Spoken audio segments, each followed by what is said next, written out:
우리 구원의 역사에 있어서 예수님이 오시기 전과 예수님이 오시고 난 후는 완전히 달라집니다. 예수님이 오시기 전에는 하나님의 백성이 된다는 것은 할례를 받은 아브라함의 자손, 할례 받은 이스라엘만 하나님의 백성이었습니다. 또 율법을 지킴으로써 그 하나님 백성됨을 유지를 했었습니다.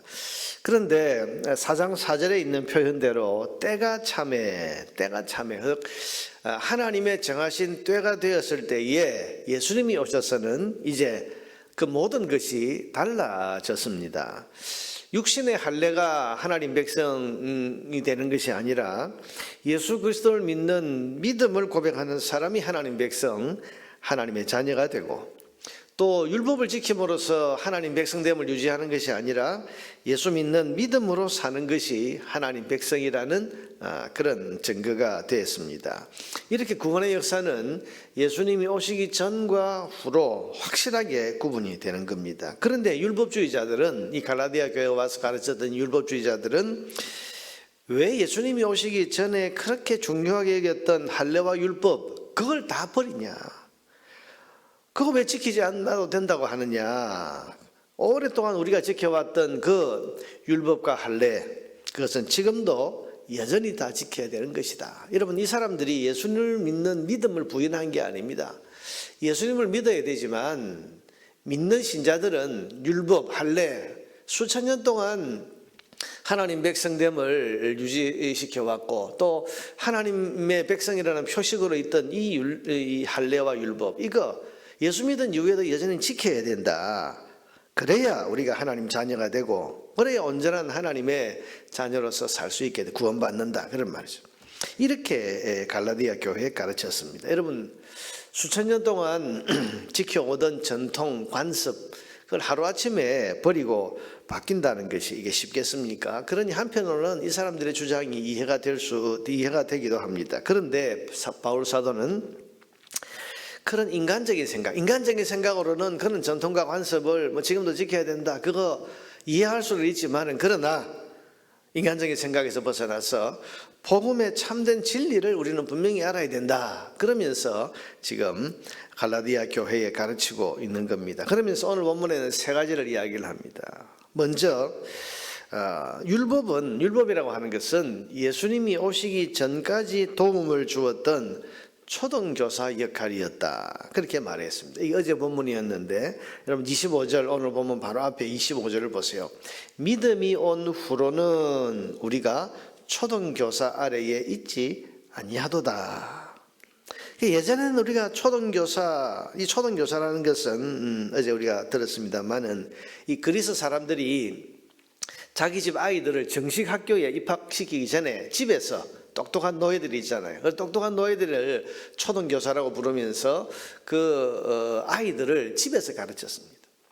요즘도 집에서 아니면 우리가 학교 입학하기 전에 어린이집이나 유치원에 보내는데, 그때는 거기 보내는 것이 아니고 집에서 똑똑한 노예들에게 아이들을 붙여서 가르쳤는데, 이런 그 노예들을 초등교사라고 불렀습니다. 그러다가 오늘 성경에 있는 표현대로 때가 이르면, 무슨 말입니까? 아이가 크면, 이제 정식 학교에 입학할 때가 되면 이 아이는 이제 학교에 가서 배우게 되지, 학교 가서 배우고 집에 와서 다시 그 노예에게 또 배우고 이렇게 하지 않고, 이제 그 노예는 할 일이 끝났다. 그러니까 이제 때가 차서 정식 학교에 입학을 하게 되면 초등교사에게 다시 들어가서 배울 필요가 없어진다, 그 이야기를 예를 들면서, 마찬가지로 이제 예수님이 오셨으니 다시 예전에 하던 율법, 할례, 여기에 메인자로 살 필요가 없이 우리는 예수 믿는 믿음으로 살아가면 된다, 그렇게 지금 가르치고 있는 겁니다. 율법이 뭐냐?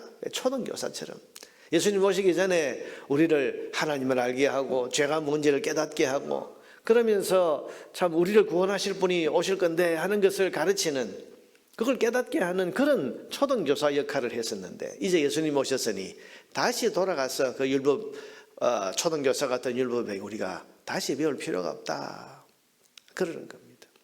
그렇지 않습니까, 여러분? 학교에 가서 이제는 글도 배우고 또 이제 구구단도 배우고 다 했는데, 집에 와서는 다시 또 가나다라를 새로 배울 필요가 없는 것처럼 때가 참 이게 중요한. 예수님이 오셔서 이제는 필요가 없어졌다. 이제는 믿음으로 살아가면 된다.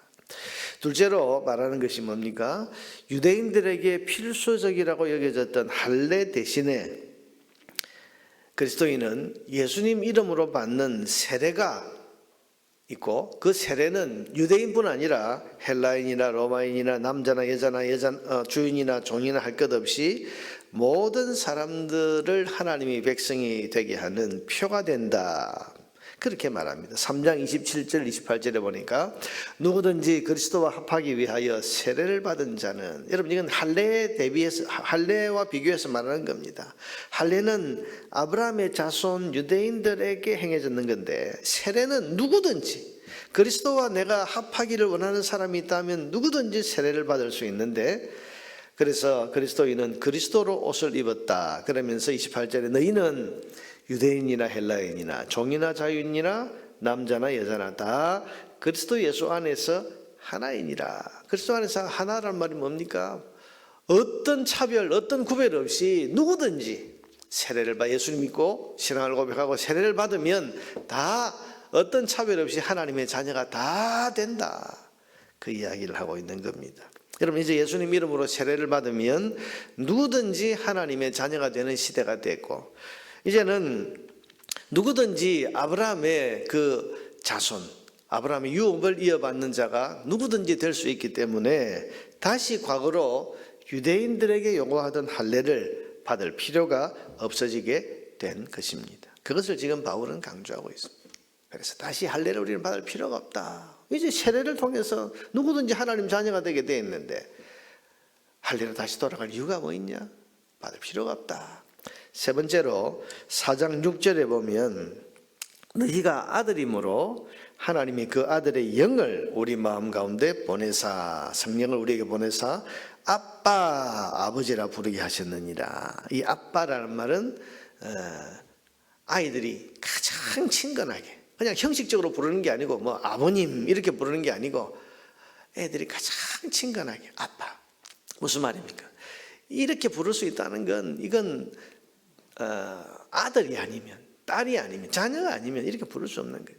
그런데 성령님이 우리에게 오셔서 하나님을 이렇게 가장 친근한 마음으로 아빠, 아버지 이렇게 부를 수 있게 됐다. 우리는 이게 무슨 말인가 하면 이제 다른 증거가 필요 없다는 겁니다. 하나님의 자녀라는 것이. 이 성령님을 모신 것이 이제 우리가 하나님의 자녀로서 구원받은 사람이라는 확실한 증거가 되기 때문에 이제는 다른 증거가 필요 없다. 과거에는 예수님 모시기 전에는 할례를 행하고 안식일을 지키고 율법, 그래서 음식을 먹고 안 먹고 이것 가지고 우리가 하나님 자녀다 이걸 확인했는데, 지금은 다른 걸 확인할 필요 없이 성령님이 우리 안에 오셔서 하나님을 아버지라고 부를 수 있도록 이렇게 해 주신 것이, 이게 증거가 되기 때문에, 여러분 아무나 하나님을 아버지라고 부릅니까? 형식적으로 부를 수는 있겠죠. 근데 성령님이 오셔서 하나님을 정말 아버지 그 믿음 가지고 하나님 의지하고 하나님을 아버지처럼 아버지로서 그렇게 받들고 그리고 그렇게 부를 수 있는 거, 이건 그 안에 성령이 오신 사람 아니면 안 되는 거예요. 그러니 이런 증거가 있는데 뭐 다시 율법을 가지고 뭐 할례를 가지고 안식을 지키는 거 가지고 그거 가지고 우리가 하나님의 자녀라는 것을 증명하려고 애쓸 필요가 없다는 것입니다. 그렇습니다, 여러분. 이제는 성령님이 계셔서 하나님을 아버지라고 부르고 부를 수 있는 것뿐만 아니라 그 아버지 하나님을 이 지상에 있는 어떤 대상보다도 더 믿고 의지하고 신뢰하는 믿음으로 의지하게 된 것. 여러분 이것이 우리가 하나님의 자녀라는 확실한 증거이니 다른 증거가 우리에게 필요 없게 된 것입니다. 바울 사도는 이런 이유들로 예수님 이전에 율법과 할례를 행하던 것 이제는 행하지 않고 거기에 매이지 않아도 된다라고 지금 가르치고 있는 것입니다. 사랑하는 여러분, 그렇습니다. 우리는 믿음으로 넉넉히 구원을 받고 우리는 믿음으로 넉넉히 하나님의 자녀가 됩니다. 그 믿음을 확인하고 예수님의 이름으로 우리가 세례를 받았으면 그 세례는 의심할 것 없는 하나님의 자녀입니다. 무엇보다도 지금 우리는 성령 하나님의 임재로 하나님을 아버지로 지극히 당연하게 부르고 있는 중입니다. 그러니 우리는 하나님의 자녀임을 달리 증명할 필요가 없는 것입니다. 이것이 두려울 것 없는 구원의 증거가 되고 있습니다. 그러니 우리에게는 다른 조건, 다른 증거가 더 필요하지 않습니다. 오직 예수로 충분하고 오직 믿음으로 충분한 것입니다. 이제 우리가 이런 담대함과 확신을 가져야 됩니다. 예수 믿는 것으로 충분하다. 믿음으로 충분하다. 그래서 우리가 이런 믿음과 예수 믿는 이런 믿음의 고백을 하게 되었으면 나는 하나님의 자녀가 되었고 아브라함이 하나님의 자녀로서 받았던 모든 복을 그 유업을 함께 누리는, 그래서 7절에 보니까 그러므로 네가 이후로는 종이 아니요 아들이니 아들이면 하나님으로 말미암아 유업을 받을 자니라. 내 안에 믿음이 있는 것, 내가 세례를 받은 것, 내 안에 성령님이 계셔서 하나님을 아버지로 부르는 것, 이것이면 충분하다는 것입니다. 여러분, 이 말씀에 대한 믿음과 확신과 담대함을 가지고 구원의 즐거움을 누릴 수 있기를 바랍니다. 또한 이런 담대함과 확신으로 오직 믿음의 길을 계속해서 걸어가고 믿음의 삶을 계속해서 흔들림 없이 살아가는 저희 모두가 되기를 주님의 이름으로 축원합니다.